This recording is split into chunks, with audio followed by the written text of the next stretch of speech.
Anyone who believed the friction between Terence Crawford and Gervonta Tank Davis had faded was quickly proven wrong. In a recent interview, Crawford stirred the pot once again with a daring comment, and Tank immediately responded. Crawford floated the idea of featuring Tank on the undercard of a massive Canelo Alvarez event, suggesting a matchup against Shakur Stevenson. He went a step further, saying the fight might have been intriguing if Tank wasn't, as he put it, overly confident. That single line lit a fire across social media, boxing forums, and gyms worldwide. With reactions pouring in from every corner of the sport, it's time to break down what this moment really signals. This is how it all played out. During an exclusive conversation with The Ring, Terence Crawford revealed plans to headline a major event in Riyadh on September 13th against Canelo Alvarez. He emphasized that if the fight is going to be that big, the entire card needs to deliver from start to finish. While discussing potential matchups, Crawford brought up a long-discussed lightweight showdown between Shakur Stevenson and Gervonta Davis. In his view, that fight would have fit perfectly on the undercard, assuming Tank was open to fighting beneath the main event. Crawford made a point to clarify that he wasn't trying to disrespect anyone, insisting he was simply speaking honestly. He then shifted to praising Shakur Stevenson and Keyshawn Davis, calling them the standout talents of the division. The message was subtle but clear. Stevenson deserves center stage, and Keyshawn is ready for the biggest moments boxing has to offer. Crawford and Canelo, I'm pretty sure. Shakur and Tank? That would be dope. That would be dope, but if Tank was not so cocky to be on a Terence Crawford undercard, that would be dope. But I don't see Tank taking a backseat to no fight. But suggesting that Tank fight beneath another headliner struck a nerve. That single idea reopened old wounds and reignited the unresolved friction between Crawford and Davis, a feud that's been quietly building for years. The tension traces back to 2023, when Tank crossed a personal line by disrespecting Crawford's wife and publicly siding with Errol Spence during their rivalry. Ever since, there's been clear distance and unresolved hostility between the two. Crawford's recent comments didn't start something new. They intensified something that never truly went away, adding fresh fuel to an already burning conflict. Crawford's message didn't need to be spelled out. It was obvious. From his perspective, boxing should reward fighters like Shakur with the spotlight once they've proven they deserve it, while subtly suggesting that Tank prefers everything to revolve around him. That viewpoint instantly sparked heated discussions across boxing outlets, YouTube breakdowns, and fan debates online. Almost immediately, attention shifted to one key question. How would Gervonta Davis answer back? Hey, buddy Shakur, just one question. How did Keyshawn look, man? Ready for whoever coming next, man. That boy ready. He been ready, actually. You know what I mean? It's just given the opportunity, that's all it is. You got two little brothers that is closing on Tank. You know, one of them gonna get him. One of them gonna get him. It's gonna be a great night of boxing when they do. Awesome. Tank responded almost immediately, taking the conversation straight to social media with his trademark intensity. His message was brief but powerful, making his stance impossible to misinterpret. He doesn't stand behind anyone. With that statement, he questioned Crawford's right to decide where fighters belong on a card and drew a firm line in the sand.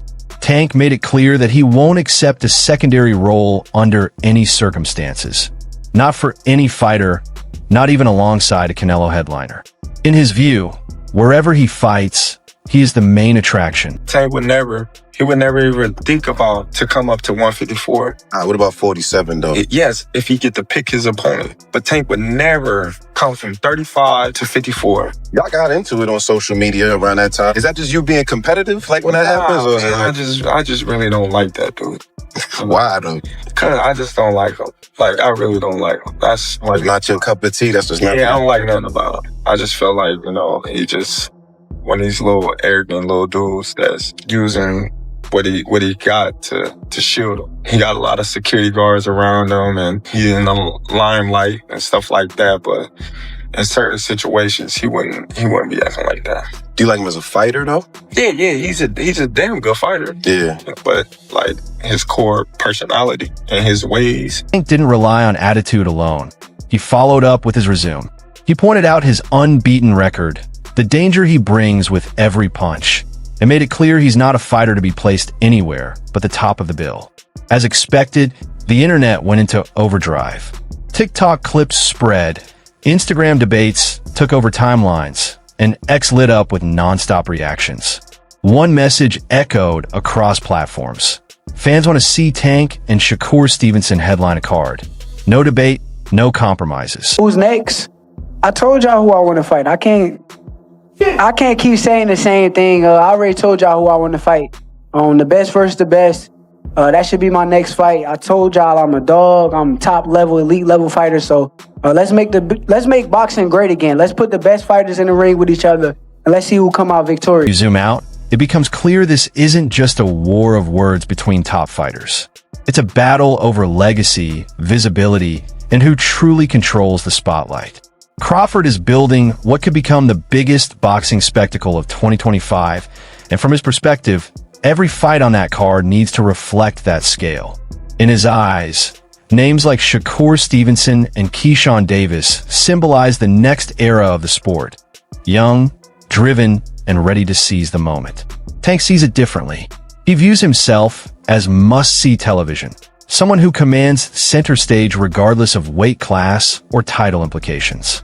Even if the bout is labeled a lightweight unification, Tank believes his presence alone makes it headline-worthy. When people, what I got from that is he's a hater. If you don't know me as a person, let's say you don't like me, you don't know me, you feel me? And I don't give a fuck.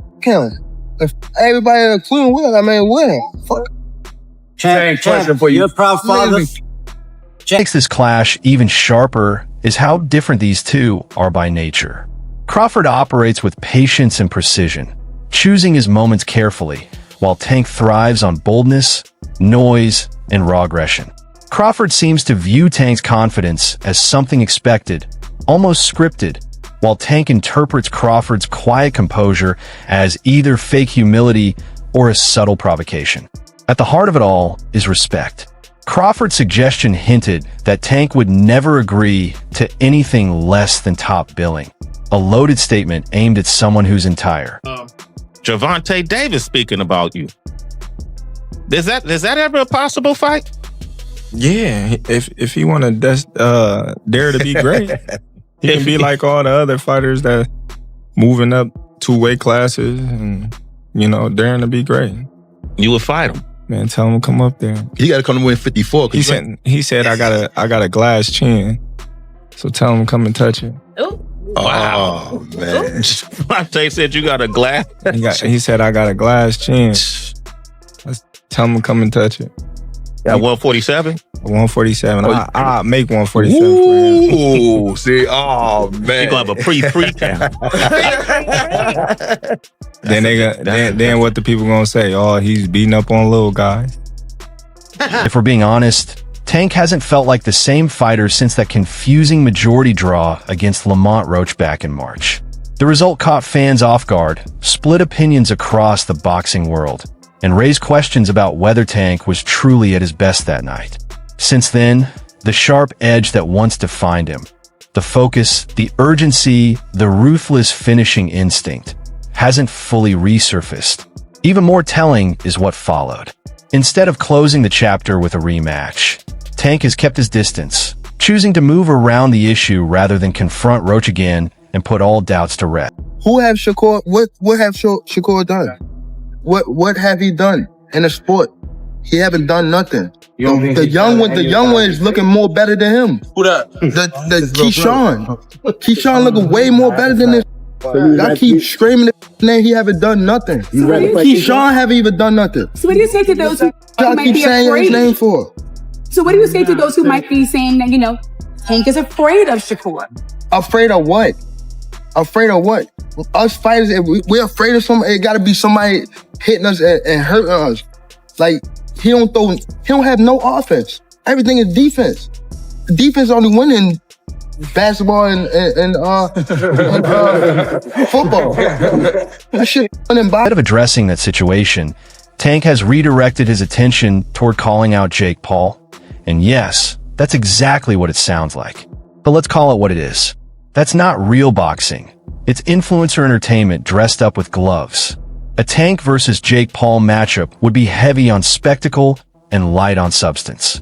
No championships at stake, no impact on rankings, no legacy-defining outcome. Just flashy press tours, viral sound bites, and content engineered for clicks. What makes it even more frustrating is that both sides appear more than willing to lean into the circus, choosing hype and attention over meaningful competition inside the ring. You're still early in the game. What do you want your legacy to be when it comes to this game, man? Beat the system. The system? What's the system of boxing? Beat the system of boxing, life. Just beat the system. Be able to spread my wings and had my people next to me spread their wings. That's it. I ain't really got no big goal of this sports and all that. I just want to get my money and just remove. At this stage, the picture is hard to ignore. This is no longer about chasing greatness. It's about chasing paydays and spotlight. Jake Paul has built his entire brand on spectacle, but seeing Tank Davis, once viewed as boxing's next generational force, drifting in that same direction is disappointing for many fans. It feels like watching potential slip away in real time. Adding to the unease, Tank has repeatedly hinted that his days in the ring may be numbered. In interview after interview, he's openly admitted that the fire he once had for boxing doesn't burn the same way. I'm not sure, bro. I'm definitely not sure, but hopefully we could get it before. Nah, it probably won't be this year. Is that the one you want next? It's definitely the one I want next, but it's not gonna be next. What is? You might see it in a minute. Clearly in there, man. I thought I won. I thought I did enough to get the victory over a spectacular fighter. I told y'all from the beginning, man, that I got the skills to pay the bills. I've been telling y'all that. And I'm just glad I got to show it, honestly. I'm glad I got to show it. I appreciate, like I said before, I appreciate True Boxing Media. Some guys that didn't count me out. So that's just how I feel, man. I think I won. And, I can't wait to do it again. I can't wait to dance again. Exhaustion is visible now, and it hasn't gone unnoticed by analysts and former champions alike. The signs are there, in his posture, in his tone, in the way he carries himself. Something feels different. Some believe he's dealing with deeper emotional weight, while others think his focus has already drifted elsewhere. Whatever the explanation, the reality is hard to deny. Tank no longer appears fully locked in or mentally present the way he once was. Gervonta Davis just posted that he would beat the brakes off of you if you guys fight. I mean, I'll be down. Let's run it. I'll be super, super down. Gervonta needs Jake Paul. Let's be clear, right? Is there a height limit? Tank decides it's time to walk away. That's a choice every fighter eventually has to face. There's no shame in stepping aside. The issue arises if he stays active only to chase low-risk paydays against internet personalities while steering clear of real contenders. That version of Tank isn't the one fans rallied behind. Boxing deserves more than that. The audience deserves more, and truthfully, Tank himself deserves a better ending to his story.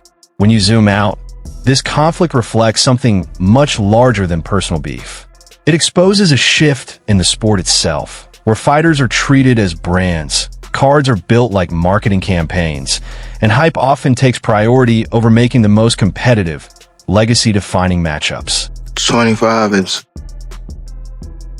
at the next year.